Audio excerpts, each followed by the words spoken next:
niños. Y no sé los que estuvisteis o no en el Arenal ese domingo, pero tal vez os acordéis de lo que hablé del Salmo 119, versículo 11, que dice: en mi corazón he guardado tus dichos para no pecar contra ti.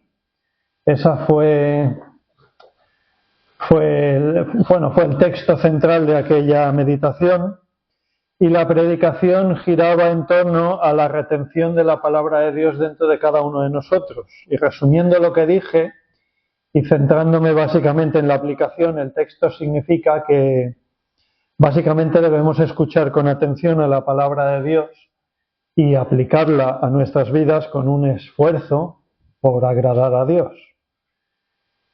Y lo que vimos hace 3 semanas, una de las cosas que vimos fue una curiosidad pues que es bastante interesante, que es un paralelismo entre 2 versículos de Lucas, del principio de Lucas, con el Salmo 119. Y más concretamente eran 2 fragmentos de Lucas capítulo 2 relativos a aquella escena en que los pastores visitan al niño Jesús recién nacido, y luego cuando Jesús tiene 12 años y está en el templo. Hay una gran similitud entre las 3 expresiones que utilizan el evangelista Lucas y el salmista, y las voy a leer. Salmo 119, 11: en mi corazón he guardado tus dichos para no pecar contra ti. Lucas 2:19: pero María guardaba todas estas cosas meditándolas en su corazón. Y Lucas 2:51: y su madre guardaba todas estas cosas en su corazón. Los 3 versículos, los 2 de Lucas y el Salmo 119, giran en torno a la misma idea, que es la de guardar la palabra de Dios en el corazón. Y ello nos habla de la importancia de retener la palabra de Dios escuchada, la palabra de Dios leída, la palabra de Dios predicada y explicada. Bien, ¿qué es lo que vamos a ver hoy? Hoy vamos a ver unas palabras de cuando María visita a Elizabeth, es lo que hemos leído. Y estoy explicándolo de unas semanas atrás porque tiene que ver con lo que vamos a ver hoy. Guardar la palabra de Dios en el corazón significa, lo acabo de decir, retener la palabra de Dios en nuestro interior, o sea, en el corazón, que es un simbolismo del coco, de la mente, de la cabeza.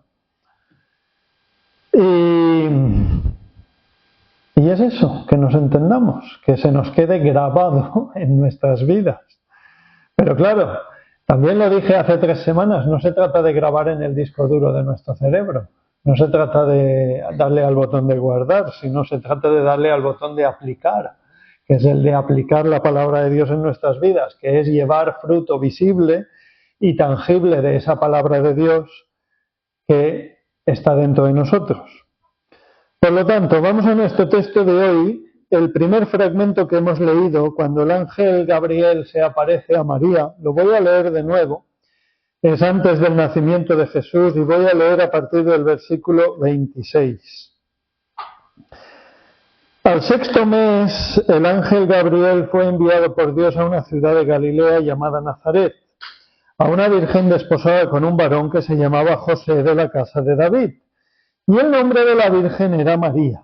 Y entrando el ángel en donde ella estaba, dijo: salve, muy favorecida, el Señor es contigo, bendita tú entre las mujeres. Mas ella, cuando le vio, se turbó por sus palabras y pensaba: ¿qué salutación sería esta?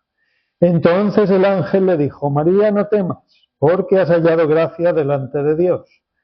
Y ahora concebirás en tu vientre y darás a luz un hijo, y llamarás su nombre Jesús. Este será grande y será llamado Hijo del Altísimo, y el Señor Dios le dará el trono de David su padre, y reinará sobre la casa de Jacob para siempre, y su reino no tendrá fin.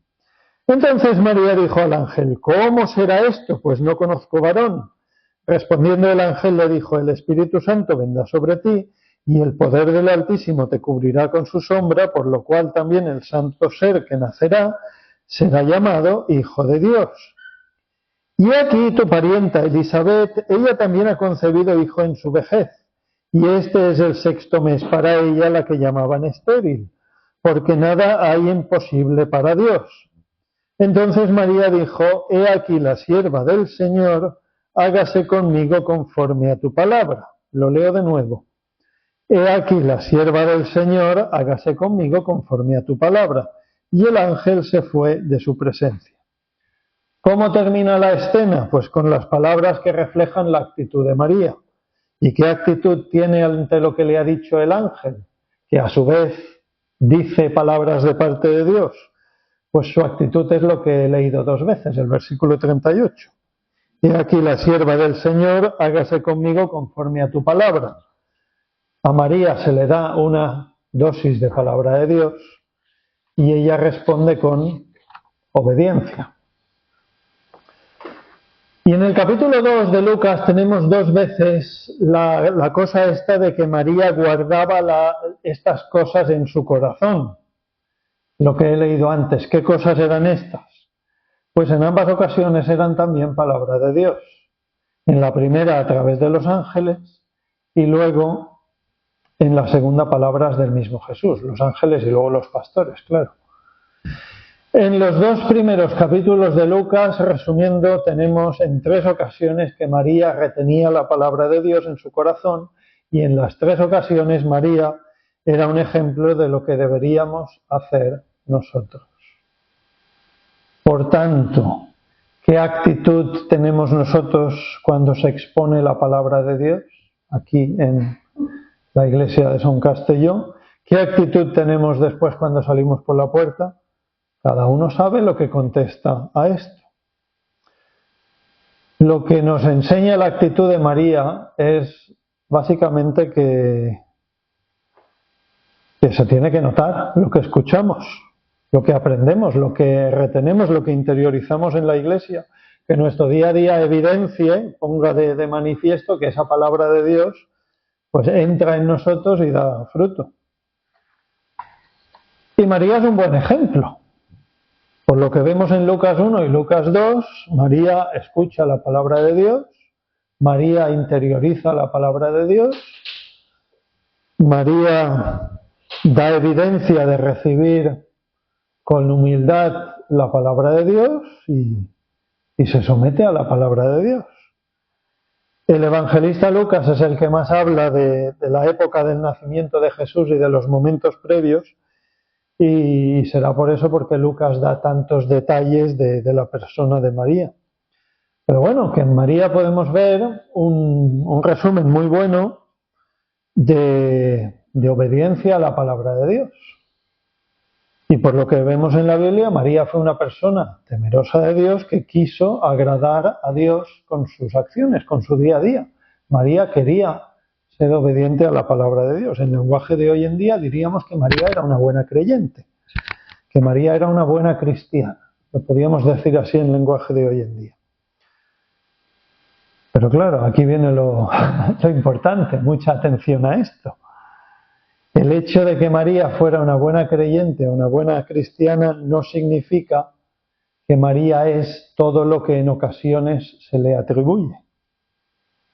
Y estoy hablando de una de las grandes desviaciones teológicas de la historia de la Iglesia, que es la que posiciona a María y eleva a María a un lugar que no le corresponde.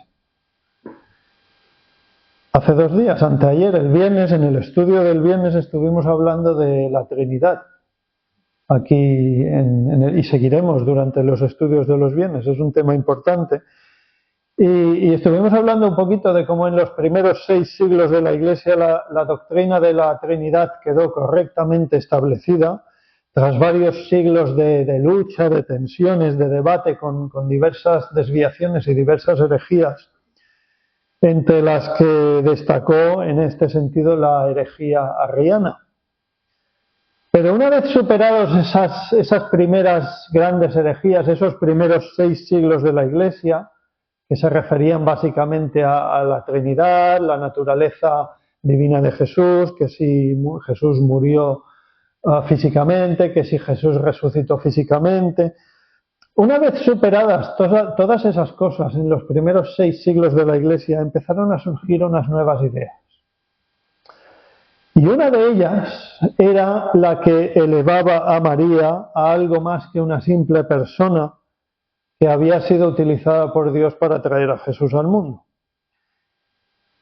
Y hoy no voy a entrar en detalles históricos, no os voy a soltar un rollo histórico muy largo, pero bueno, a grandes trazos, todo aquello fue desarrollándose de una forma bastante ajena a la palabra de Dios, separado de la palabra de Dios, y aquello fue desembocando en unas doctrinas con respecto a María que hay que decirlo, son contrarias a la palabra de Dios, y una de esas doctrinas es que María fue concebida sin pecado, y otra de ellas es que ascendió al cielo sin ni siquiera morir, entre muchas otras doctrinas y cuestiones que se le atribuyen a María. Bien, durante la Edad Media y en tiempos más modernos hasta el día de hoy, la figura de María no ha cesado de crecer en mérito, en gloria, en algunos ámbitos, básicamente en el catolicismo romano.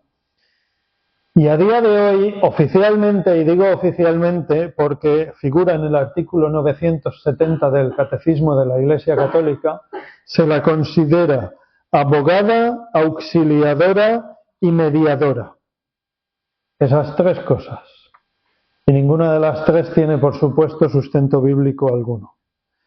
Y hoy no voy a hablar de todo esto, de estas doctrinas, de toda esta historia, de cómo surge todo esto, porque no es el objetivo de hoy. Lo quiero hacer quizá la próxima vez o no sé cuándo, pero hoy quiero que nos centremos en la segunda parte de lo que hemos leído, que son unas palabras de María cuando visita a Elisabet. Unas palabras que están en el segundo fragmento de nuestra lectura de hoy. Por lo tanto, empiezo a leer en el 39, si me queréis acompañar. El segundo fragmento de esta lectura, versículo 39. Veréis que cambia el tema, pero en el fondo no cambia del todo. El ángel le dice a María que Elisabet está embarazada de 6 meses y ¿qué hace María? Pues se va a visitarla. Versículo 39. En aquellos días, levantándose María, fue deprisa a la montaña, a una ciudad de Judá, y entró en la casa de Zacarías y saludó a Elisabet. Y aconteció que cuando oyó Elisabet la salutación de María, la criatura saltó en su vientre, y Elisabet fue llena del Espíritu Santo. Y exclamó a gran voz y dijo: bendita tú entre las mujeres y bendito el fruto de tu vientre. ¿Por qué se me concede esto a mí, que la madre de mi Señor venga a mí? Porque tan pronto como llegó la voz de tu salutación a mis oídos, la criatura saltó de alegría en mi vientre. Y bienaventurada la que creyó, porque se cumplirá lo que fue dicho de parte del Señor. Y atención, ahora vienen las palabras de María. 46. Entonces María dijo, engrandece mi alma al Señor, y mi espíritu se regocija en Dios mi Salvador, porque ha mirado la bajeza de su sierva. Pues he aquí, desde ahora me dirán bienaventurada todas las generaciones. Y ya, aquí lo podemos dejar. En el 48 lo podemos dejar, no veremos más hoy. No tengo intención de que veamos más, solo hasta aquí. Versículos 46, 47 y 48. Aquí tenemos un fragmento muy bonito de adoración a Dios por parte de María y de agradecimiento a Dios por parte de María. ¿Cómo empiezan sus palabras? Versículo 46, fijaos. Entonces María dijo, engrandece mi alma al Señor. Es una forma de hablar, pero es adoración a Dios. María empieza con un reconocimiento de quién es Dios. Y luego dice en el versículo 47, seguimos, y mi espíritu se regocija en Dios mi Salvador. Por tanto, primero María expresa un reconocimiento de quién es Dios y luego vienen unas palabras de alegría y agradecimiento por la obra de Dios en su vida. Esto es lo que tenemos, ¿no? Un reconocimiento de quién es Dios y luego un agradecimiento por lo que Dios ha hecho en su vida. Claro, y aquí está la pregunta clave. ¿Y qué hizo Dios en la vida de María? Mucha atención a esto, muchísima atención, porque está al final del versículo 47. Y mi espíritu se regocija en Dios Y mucha atención, ¿qué dice? Mi Salvador, mi Salvador. María llama a Dios mi Salvador. O sea que María reconoce que Dios es su Salvador. Y ahora quiero que apliquemos la lógica más elemental y más básica a esto. Insisto que es importante, porque si entendemos esto bien, podemos entender bien lo otro. Si captamos bien la profundidad de lo que está diciendo aquí María, podemos discernir bien para entender muchas otras cosas. Vamos a aplicar la lógica. Si María dice que Dios es su Salvador, será porque ella tiene a Dios por Salvador. Si damos esto por bueno, que lo es, entonces Dios es su Salvador. Y si Dios es su Salvador, es que de algo la habrá salvado, ¿no? ¿De algo habrá salvado Dios a María? ¿De qué puede salvar Dios a una persona? ¿De caerse y no dar un patinazo por la calle? No es eso. No es eso. ¿De qué salva Dios? Es el tema de toda la Biblia. ¿Por qué tenemos la Biblia? ¿Por qué nos molestamos todos los domingos en ir a una iglesia, sentarnos a escuchar y venir aquí a escuchar lo que nos dicen? ¿De qué salva Dios? Del pecado, ¿no? La humanidad entera cayó en pecado y la solución que ha dado Dios es Jesucristo crucificado, el justo ocupando el lugar de los pecadores. ¿De qué salva Dios? De una cosa, del pecado. Si María reconoce que Dios es su Salvador a nivel personal, y si Dios salva de pecado, si María lo tiene por Salvador, entonces será lógica elemental, que Dios la salvó de su pecado. ¿Acaso no está reconociendo aquí María que es una persona pecadora como todas las demás? Es que no hay vuelta de hoja, es que no hay otra forma de mirarlo, no hay otra forma de entender esto con coherencia ni con lógica. María reconoce que Dios es su Salvador y si Dios salva de pecado, pues entonces tiene que ser que Dios ha salvado a María de su pecado. Y vamos a dar una vuelta de tuerca, vamos a profundizar aún más en esto. Si María reconoce que tiene un Salvador, será porque en algún momento previo entendió que necesitaba un Salvador, ¿no? Y si en un momento dado María entendió que necesitaba un Salvador, será porque María entendió que su pecado lo hacía necesario. Si María precisaba de un Salvador por su pecado, es porque María entendió en algún momento, anterior a esto, que su pecado la alejaba de Dios, como a todo el mundo. María entendió que con pecado no arrepentido y con pecado no perdonado uno no puede tener la paz con Dios, no hay paz con Dios. Conclusión, ¿cuál es la conclusión de todo esto? Pues no hay nada en la Biblia, ni en este pasaje, ni en ningún otro, que indique que María fue una persona diferente al resto de la humanidad con respecto a su pecado. No hay absolutamente ningún indicio en la Biblia, pero ni el más mínimo. Y yo sé que he sido muy insistente con esto, pero es importante. Porque si María es una persona pecadora, como lo somos todos los demás, entonces necesitaba, como todos los demás, de reconocimiento y arrepentimiento de sus pecados personales y de recibir el regalo de la salvación de parte de Dios a través de su palabra. Y María es del Antiguo Testamento. Bueno, es del Nuevo, pero es de la época previa a la crucifixión. Es decir, María creía, como todas las personas del Antiguo Testamento, en la palabra de Dios de a futuro. Es decir, que vendría un Mesías redentor que salvaría a su pueblo de su pecado. Esas eran las palabras de Dios, habían sido las palabras de Dios durante 4000 años y creer a esas palabras, creer a la palabra de Dios, era contado por justicia. Recordemos que nadie en esos primeros 4000 años de historia antes de la venida de Jesús, se salvó por cumplir a rajatabla la ley de Dios. La salvación jamás ha sido por esfuerzo personal de nadie, porque solo puede ser por la gracia y por la misericordia de Dios. Volvemos al tema. Si María era pecadora, que cualquier análisis de este versículo es que tienes que concluir necesariamente en esto, entonces toda esa montaña de doctrina que se ha ido elaborando encima de la otra, sosteniendo sobre sí misma esa idea de que María fue concebida sin pecado y que estuvo libre de pecado toda la vida, pues es que no tiene sustento bíblico para nada. Es una equivocación con la Biblia en la mano.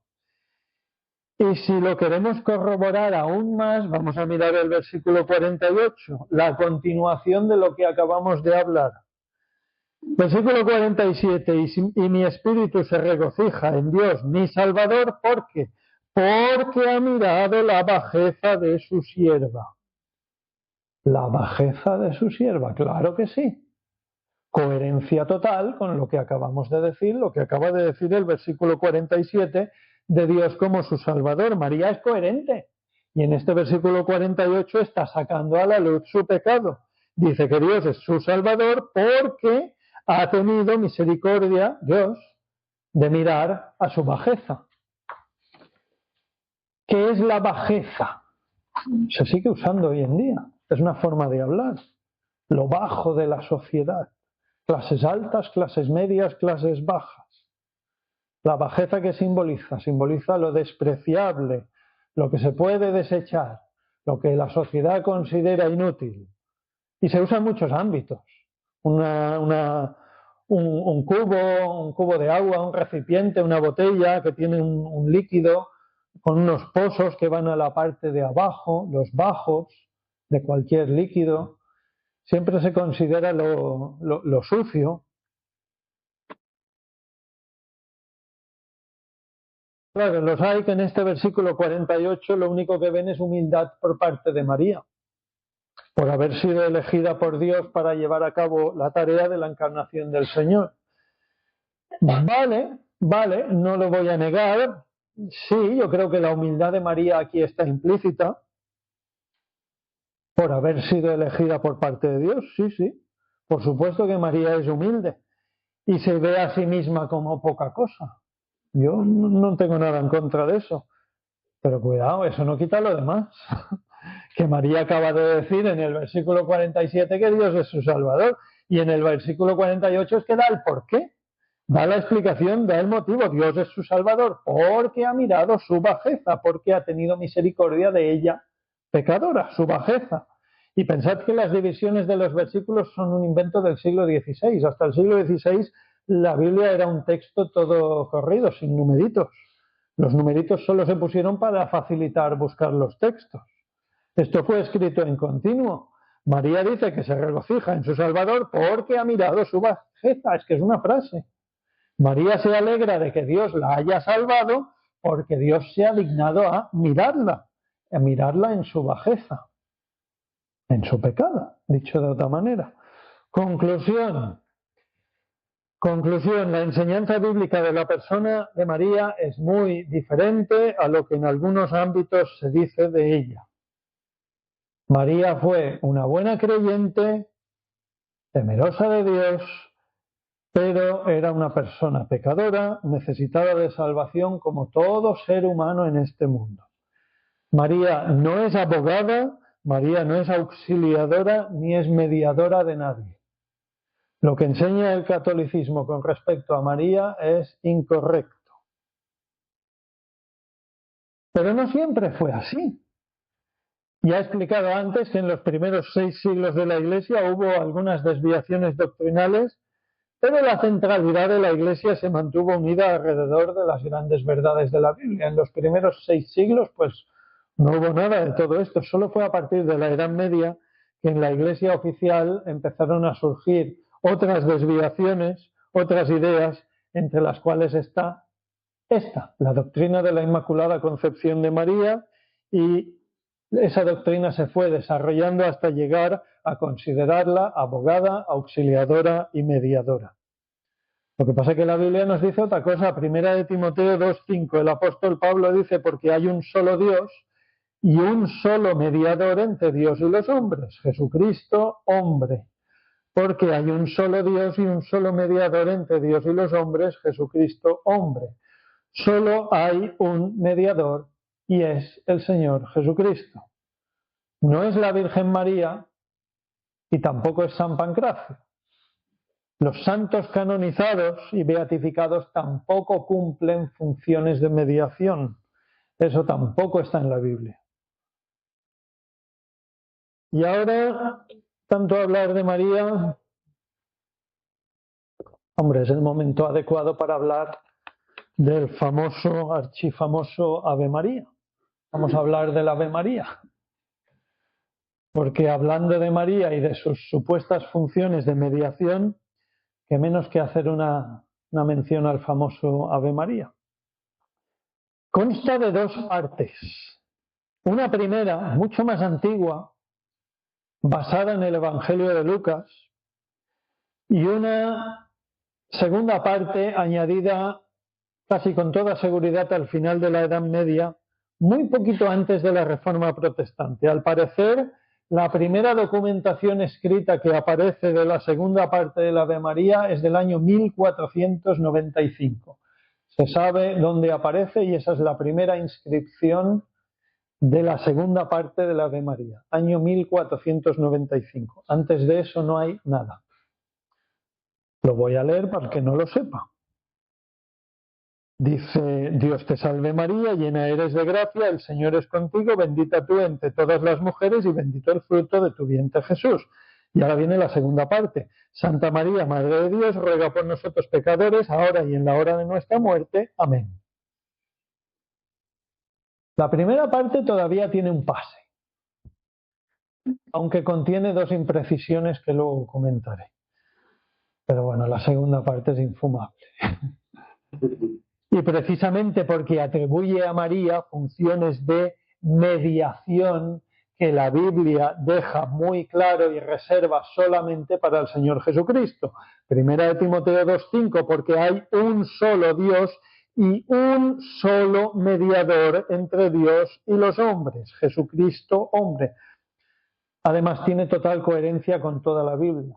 Jesús es el nexo de unión entre la humanidad y el Padre. Yo soy el camino, la verdad y la vida, nadie viene al Padre si no es por mí.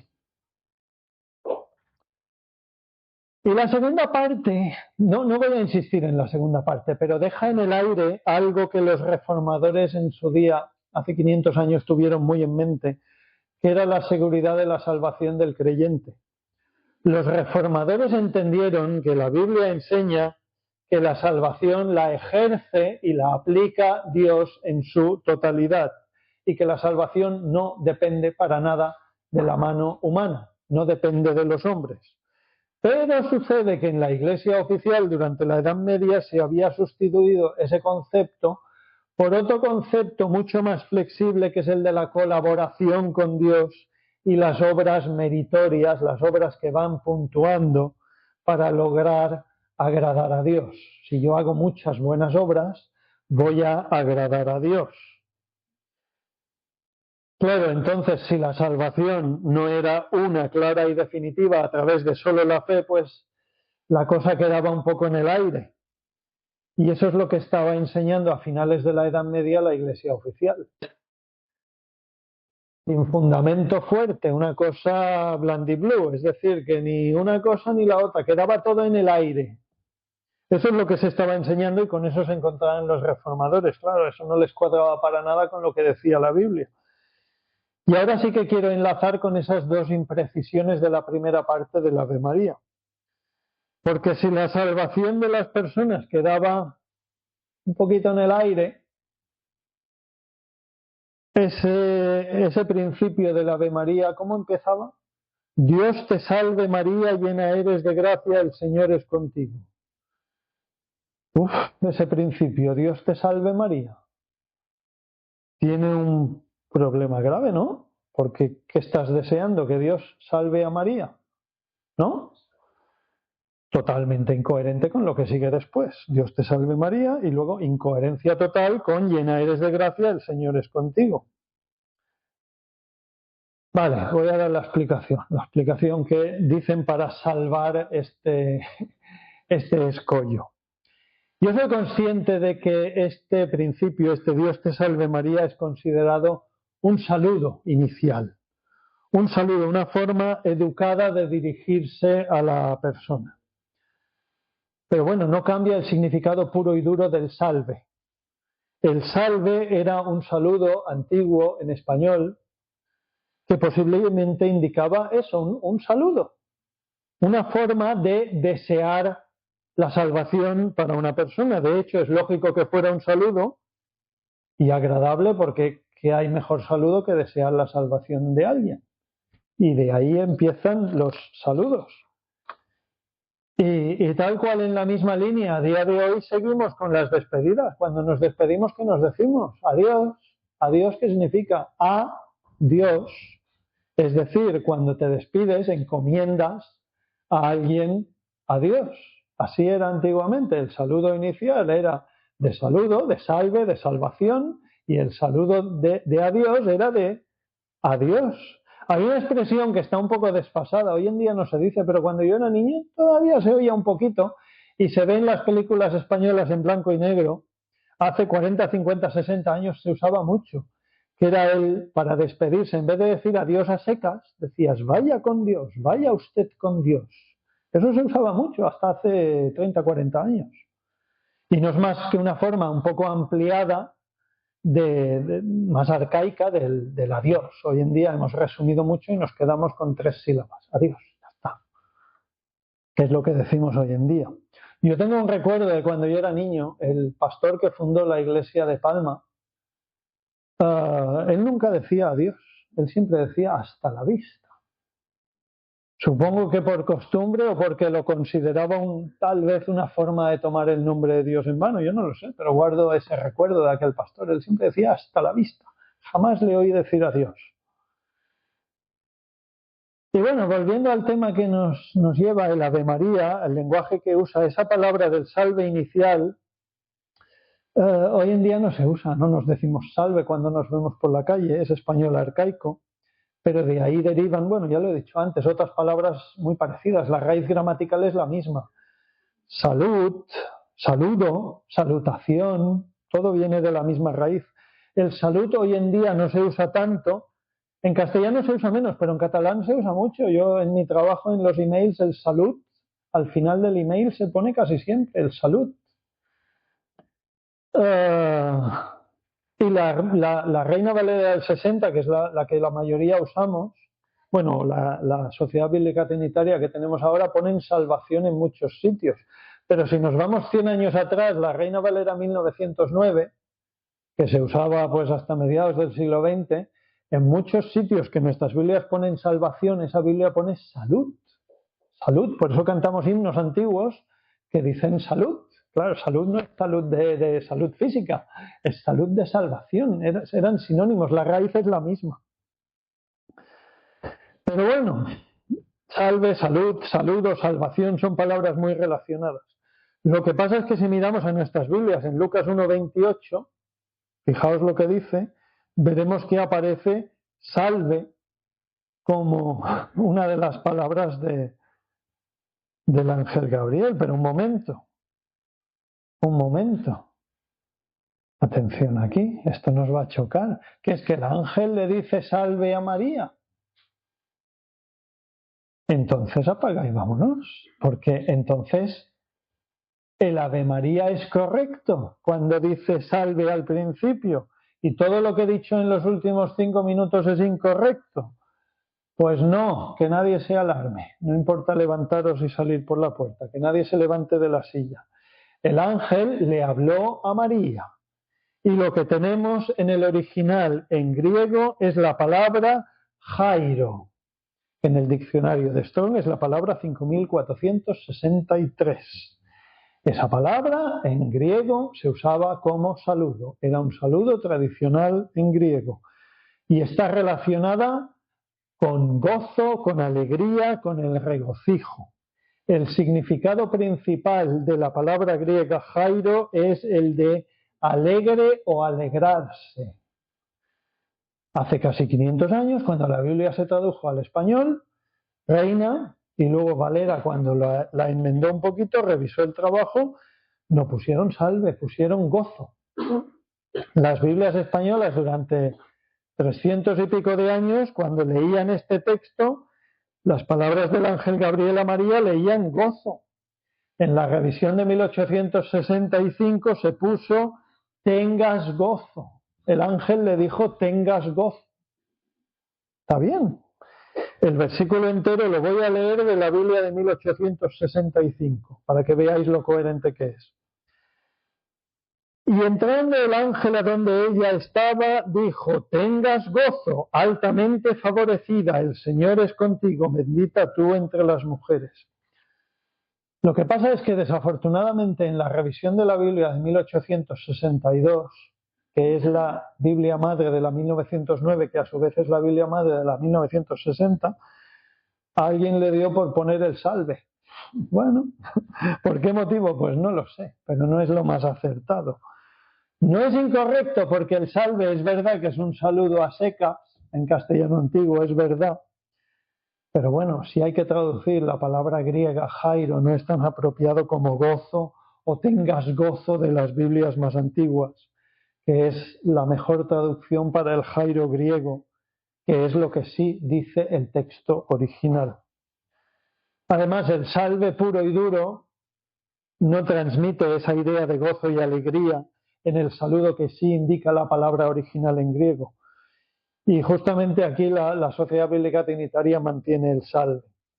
Pero bueno, estábamos hablando de las dos imprecisiones iniciales del Ave María. El primero, pues el Dios te salve María, porque técnicamente hablando, si nos ponemos muy puristas y muy exquisitos con el lenguaje, casi le estamos deseando a Dios que salve a María. Y si bien coincide con lo que justamente tenemos en las Biblias españolas modernas, no es la mejor traducción para el griego original. Era un saludo que incitaba a María a alegrarse. Y la segunda imprecisión es lo que viene justamente después. Llena eres de gracia.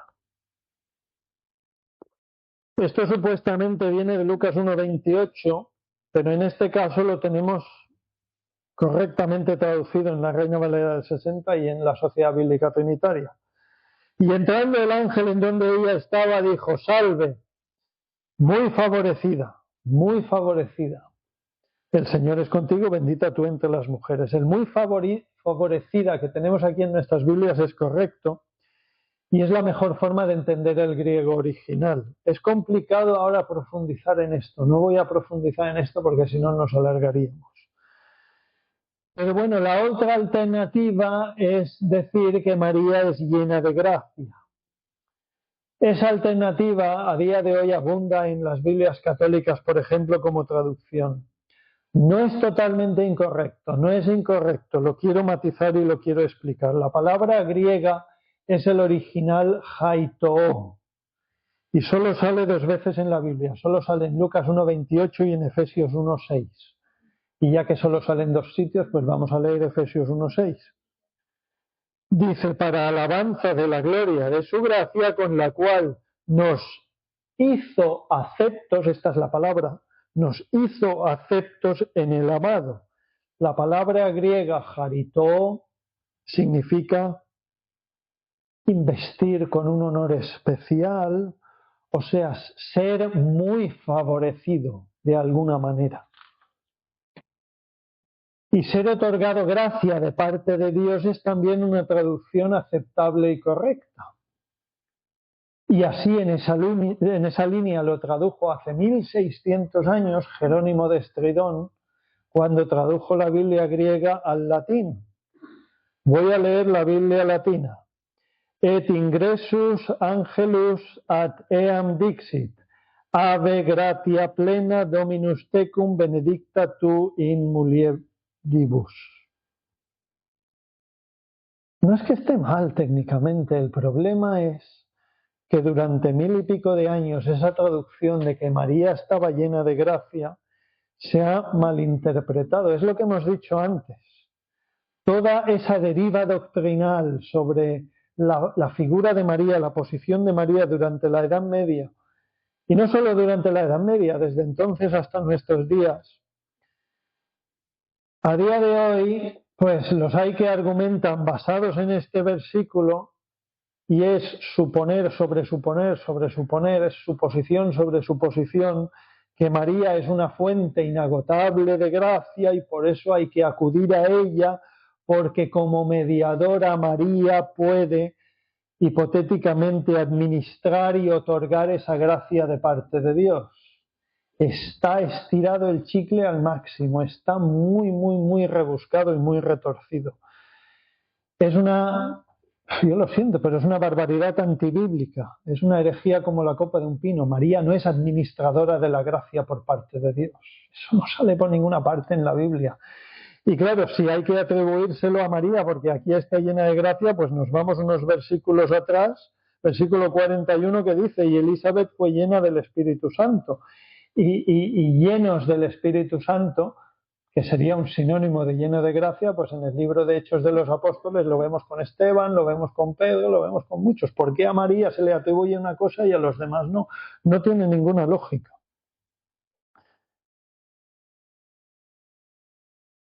Por eso, en las Biblias evangélicas en español desde hace 500 años, Lucas 1:28 pone lo de favorecida, para no dar pie a la interpretación equivocada y exagerada de que María es una fuente inagotable de gracia de parte de Dios, con lo cual el cristiano puede acudir a María en vez de acudir a Jesús. Por eso las Biblias ponen lo que ponen. Pero, siendo técnicos, lo de llena de gracia no está mal, no es una traducción equivocada. Pero bueno, lo de favorecida creo que se entiende mejor y en el fondo es mejor traducción. Termino, que ya me alargo mucho. 5 minutos y termino. 5 minutos de conclusión y ya está. Lo más importante viene ahora. ¿A quién acudimos nosotros? ¿A quién vamos nosotros? A Jesucristo. A Jesucristo, que es el único mediador entre Dios y los hombres. ¿Quién es nuestro abogado delante del Padre? Vamos a usar las palabras que se le atribuyen a María. Pues ¿quién es nuestro abogado? Primera de Juan 2:1. Hijitos míos, estas cosas os escribo para que no pequéis, y si alguno hubiere pecado, abogado tenemos para con el Padre, a Jesucristo el justo. Claro que sí, Jesucristo el justo. El único que por sí mismo, por su justicia, porque Jesús no fue pecador, Jesús sí puede presentarse delante del Padre, porque Jesús sí fue sin pecado. Hebreos 9:24.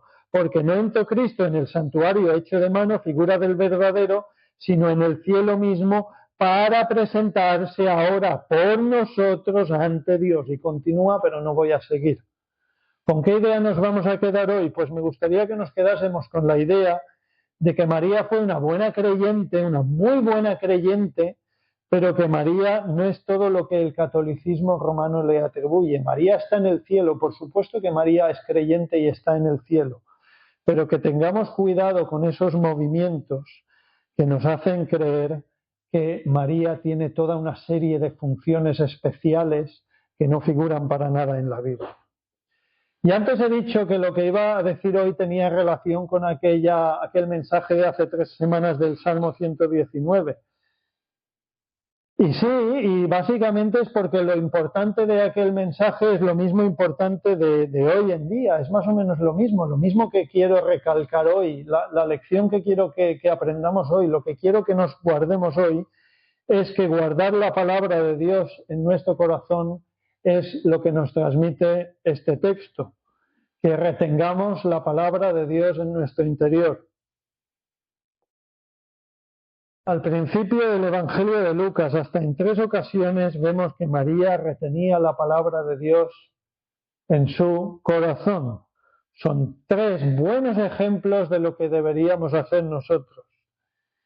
Y ya lo he dicho antes, no se trata de guardar por guardar la información, se trata de retener para aplicar, para poner por obra. Por tanto, ¿con qué idea nos vamos a ir a casa hoy? ¿Con qué idea nos quedamos? Pues que María era un excelente ejemplo, que María escuchó y atendió a la palabra de Dios y que nosotros deberíamos hacer igual que María. Escuchar y retener la palabra de Dios y ponerla por obra en nuestro día a día. Claro, y aquí cada uno tiene que pensar en su propia vida. La obediencia a la palabra de Dios es lo más importante para ti. ¿Atiendes tú a lo que Dios te pide? ¿Haces caso a la palabra de Dios en tu día a día? ¿Tú llevas fruto visible y que se note esa palabra de Dios en tu vida? Y por favor que nos quedemos con esta idea, que es la de aplicar lo que aprendemos en la palabra de Dios en nuestras vidas, que nos esforcemos por obedecer a Dios y llevar una vida digna de Él, que llevemos una vida que agrada a Dios.